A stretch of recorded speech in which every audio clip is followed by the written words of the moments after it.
We're starting off again this week with some Varsity Lions highlights. This was the OVFL Varsity Game of the Week, and we're getting things started off quick. Ashton Pilkey picking this ball out of the air just over a minute and a half into the game, runs it back for a touchdown, 6-0 Lions.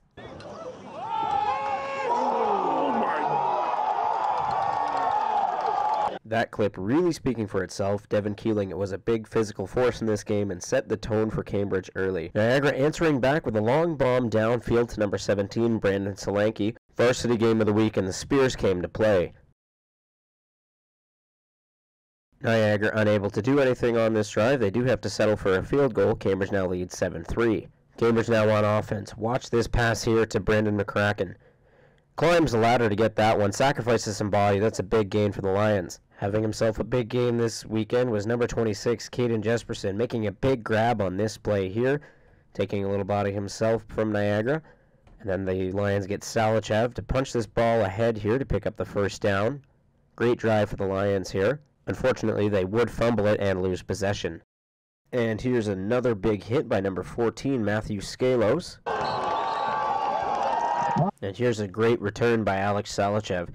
This ball hits the ground and bounces awkwardly. It looks like it gets away from him here, but he actually does pick it up and recover. Gets a few good yards, makes something out of nothing on this play.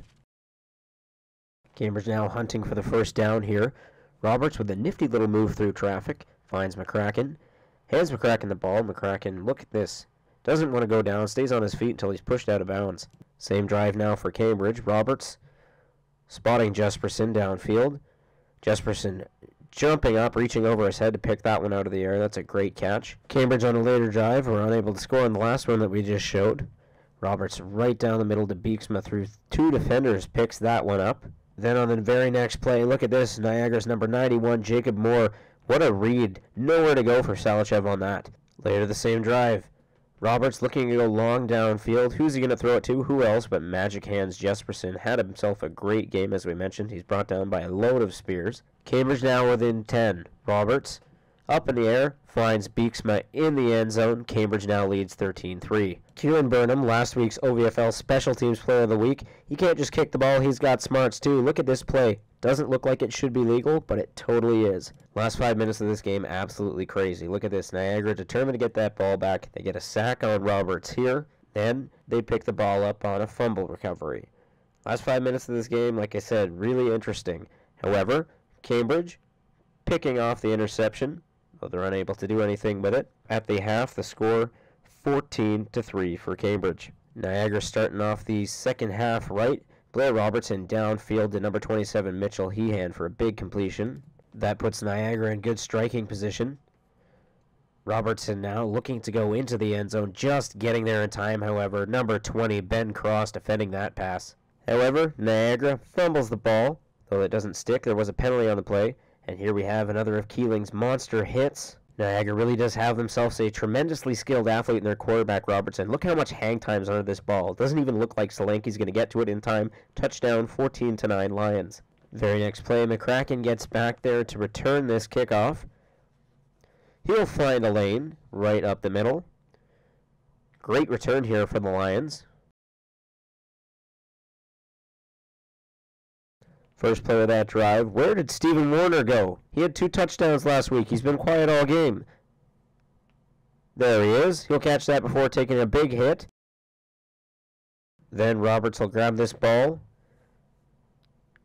Short pass ahead to Salachev, and he'll run that ahead for a big gain for Cambridge. Unfortunately, he was called back due to a penalty. Cambridge is still on offense. Roberts finds McCracken down the sidelines, and now Cambridge gets a big gain due to a penalty in their favor. Later the same drive, Cambridge in striking distance. Roberts fakes the handoff, keeps the ball himself, runs it into the end zone. 20-10 for Cambridge. Burnham now taking to the skies on this one, getting this ball deep. However, getting a good return here for the Niagara Spears is number 14, Zaire Harris, giving them good field position. First play of the fourth quarter. Niagara looks to go downfield, almost picking this one off. However, number 15, Mitchell Weiler. Cambridge's next possession now. Daniel Sipes finds a big gap up the middle, good enough for the first down. After a quick fumbled ball to Niagara, Niagara taking to the skies. And a little embittered he didn't pick it off the first time. There's Weiler finally getting that pick for Cambridge. Roberts now throwing ahead to who else but Jesperson. He's been good all game. Then he'll give the ball to Pham, who will punch it ahead for the first down. And he'll give it off again to Pham, gaining good yardage. And unfortunately, Cambridge does fumble the ball here, though Niagara would not have the ball for long, as stepping into the spotlight once again was Mitchell Weiler, picking off yet another ball. This was really a crazy game, folks. Roberts back in the pocket, rolling out, faking the handoff. He'll throw it ahead to who else but Caden Jesperson. Unfortunately, Cambridge not able to get a touchdown, but they do get the field goal. Cambridge now leading 24-10. After all those interceptions, McCabe is now in behind center. And one of his first things he's going to do is decide to call his own number. Noticing that there's not much time left and needing to get back into this game. Then he'll get a good pass off here to number 85, Cale Rive. Again, he'll call his own number here, but he comes up just short of a touchdown. Then McCabe will connect in the end zone with number 27. He does take a huge hit on the play. Then Niagara whiffs on the point after attempt snapped, 24-16 Cambridge. They'll try for the onside kick, but don't get it to go. 24-16 is your final score. Mitch had a big breakout game today, 2 big interceptions in that, or picked off interceptions in that second half of that game. Tell us a little bit about your game tonight and how do you think it went? I think it started off a little bit too slow. Obviously the first interception was very well scored on that. But if you take that away, it's the first game. Little mistakes here and there, some dumb penalties, but clean up those things and no one will beat it. Caden, you had a big breakout game tonight as well. Some wicked receptions in there. Tell us a bit about your game tonight. Coach put me in. I don't usually start, so I thought that I could take this game as an opportunity to really prove myself and show Coach that I can really get this job done. So I thought that would be a motive tonight and really put that out there and show Coach what I could do. So obviously you kind of delivered on that promise to yourself there. How do you see your role with this team changing moving forward into next week? That's a tough game against Essex. How do you see things shaping up? I think the whole team is pretty much all of us are going to improve what we're doing. Hopefully, Coach sees what I did from this game. I can put it in the next game and improve myself and keep getting better. And hopefully, we get that win. Yes, go ahead. So, Devin, pretty big game to say the least there. You know, you absolutely laid out a couple guys. You were a pretty integral role in many of the turnovers and other big plays that developed out of tonight. So, why don't you tell us a little bit about your perspective on the field? I don't know, I just thought they were coming out, they were projected to be a big run team, so I had the goal in mind just to stop the running. I think our whole defense did. I think as soon as we got them out of their running game, I think it just went in our hands, and we got them playing our game, not theirs. So obviously this game has been kind of featured in the spotlight. It was the OVFL Varsity Game of the Week. Niagara, they're always a tough team. Next week you got Essex coming up. Tell us how you're preparing for that match. I think we're preparing in the same way. They're a big physical team usually. In the past they have been. So I think we just got to find their strengths and work them against them and turn their game in our game. Now you mentioned physicality. Now this team is one that has kind of moved away from more of a finesse style into a more physical type of team where you guys are laying a lot of hits. That's something that we saw from you tonight specifically, a few big hits there. How does the kind of mantra surrounding the team change into getting everybody on board into the big hitting type of style of play? I think just watching football in general, there's a lot of big hits coming around in NFL, CFL, NCAA. So I think coaches are liking that and they're liking the physicality from watching those kind of games, and they want their teams to do that because generally the most physical team is one of the best teams. As you just saw, the final score in the OVFL Varsity Game of the Week, Cambridge Lions 24, Niagara Spears 16. Varsity teams completing the perfect weekend against the Niagara Spears. Another OVFL Game of the Week, the Junior Varsity Game of the Week. The Lions toppled the Spears by a score of 34-3. And our Bantams also came away with a slim margin of victory, winning that game by a score of 25-21.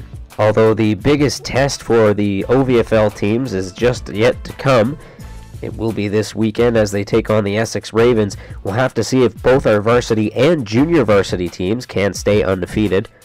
The varsity game is again being featured as the OVFL Game of the Week, in which they will be taking on the Essex Ravens. on Saturday, June 21st at 7 p.m. The Bantams will also be playing on Saturday at 1, followed by the junior varsity at 3. So if you can make the trip to Essex, you definitely want to see these games. They are sure to be exciting. We'll now recap OMFL action. The Pee-wees defeated the Brampton Bulldogs by a score of 12-6. The Orangeville Outlaws came into town and beat the Lions by a commanding score of 45-1. The Lions picking up the single point on a missed field goal rouge. Our junior varsity team walked into London and handed the Junior Mustangs a loss of 24-16. And our varsities were able to beat the Vaughan Rebels by a score of 48-0. We will now look ahead to what Week 6 has in store for the OMFL teams. The only home game of the weekend will see the Mississauga Warriors come into town on Friday at 8 p.m. Our Bantams and varsity teams will be making the trip up to TNT to play the Express. The Bantams will kick off action at 11 a.m. on Sunday, followed by the varsity team at 3 p.m.